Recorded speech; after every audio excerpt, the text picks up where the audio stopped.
আসলে আমি গতদিন বলেছিলাম যে আমি একটা চ্যালেঞ্জ নিচ্ছি ১৬ থেকে ১৮ ঘন্টা পড়াশোনা করার জন্য। মানে আমি চেষ্টা করব ১৮ ঘন্টা পড়াশোনা করার জন্য।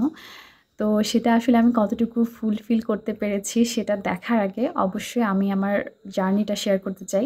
মানে 24 আওয়ারের যে জার্নিটা ছিল, তারপরে আসলে বলছি যে আসলে এটা মানে সম্ভব হলো কিনা। তো চলুন আগে জার্নিটা দেখে আসি।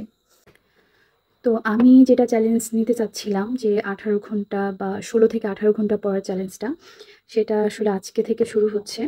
এখন ঘড়িতে বাজে হচ্ছে ১২টা ৫। তো আগামী দিন আসলে ১২টা ৫ পর্যন্ত এটা চলবে।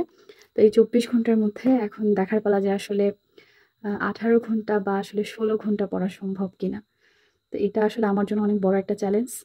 তো দেখা যাক যে আসলে পারা যায় কিনা। যদি ১৬ ঘন্টাও আমি আসলে পড়তে পারি তাহলেও মনে করব যে হ্যাঁ, আমি সাকসেসফুল। এখন দেখা যাক কি হয়। এটা দিয়ে স্টার্ট করতেছি।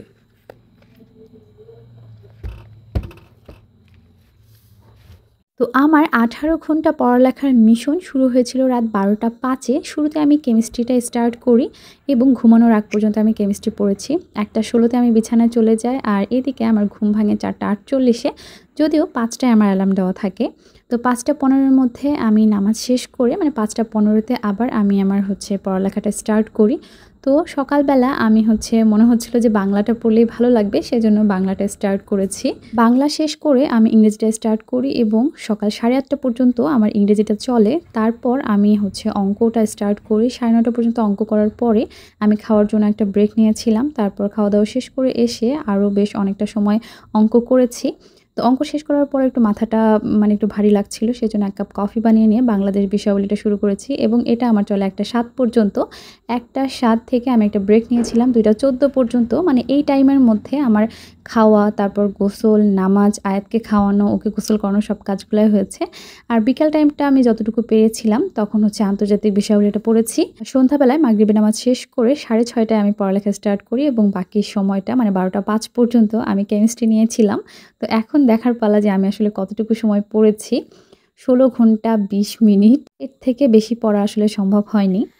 তো এখন বলি যে আসলে ২৪ ঘন্টার মধ্যে ১৮ ঘন্টা পড়াশোনা করা এটা মানে খুবই টাফ একটা ব্যাপার আমার কাছে আমার জন্য ছিল। যেহেতু আমার সাথে ছোট বেবি আছে, তার কিছু দায়িত্ব আসলে আমাকে পালন করতেই হয়। যেমন তাকে খাওয়ানো, ঘুম পাড়ানো, গোসল করানো, কিছু ব্যাপার থাকে। যদিও আমার মা যে আমি বলেছিলাম যে আজকে আমার ১৮ ঘন্টা আমি একটা আরকি চ্যালেঞ্জ নিয়েছি যে আমি ১৮ ঘন্টা পড়াশোনা করব।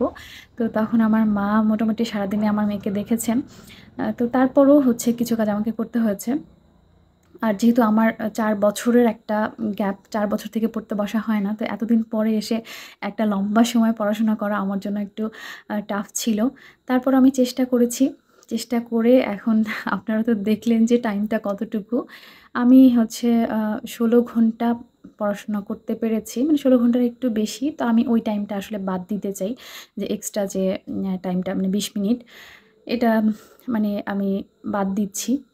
যে দেখা গেছে যে হয়তোবা আমি ক্যামেরা অন করেছি বা মানে মাঝে আমার ১২টার আগে একটু চোখটা লেগে এসেছিল। তো সেজন্য আমি ওই টাইমটা বাদ দিতে চাই। তো ধরলাম আমি ১৬ ঘন্টা। তো ১৬ ঘন্টা পড়তেই আমার না অনেকটা পেরেশানি নিতে হয়েছে। তো যারা আসলে এই সময় মানে চাকরির পড়াশোনা করছেন বা রানিং স্টুডেন্ট, চাকরির পরীক্ষা দিচ্ছেন, তাদের জন্য আমার মানে যারা পরিশ্রম করছেন আরকি ১৬ ঘন্টা পড়াশোনা করছেন বা যারা ১৮ ঘন্টা পড়াশোনা করছেন বা তার থেকেও কম পড়াশোনা করছেন, তো সবার জন্য আসলে মন থেকে দোয়া থাকবে। বিশেষ করে যারা ১৬ থেকে ১৮ ঘন্টা পড়াশোনা করছেন। কারণ এটা আসলে খুবই কঠিন একটা ব্যাপার। আর মানে এটাকে মানে কন্টিনিউ করা, প্রতিদিন ১৬ ঘন্টা বা ১৮ ঘন্টা পড়াশোনা করা, এটা কিন্তু অনেক টাফ। এটাকে একটা অভ্যাসে পরিণত করা এটা অনেক টাফ। সেইজন্য তাদের জন্য আসলে মন থেকে দোয়া থাকবে যে আপনারা যেন অবশ্যই আপনাদের কাঙ্ক্ষিত লক্ষ্যে পৌঁছাতে পারেন। যে ইচ্ছাটা নিয়ে, যে গোলটাকে সামনে রেখে আপনারা পড়াশোনা করছেন, সেটা যেন আপনারা অ্যাচিভ করতে পারেন, সেজন্য আমি মন থেকে দোয়া করব। তো সবাই অনেক, অনেক ভালো থাকবেন, সুস্থ থাকবেন। বিদায় নিচ্ছি। আল্লাহ হাফেজ।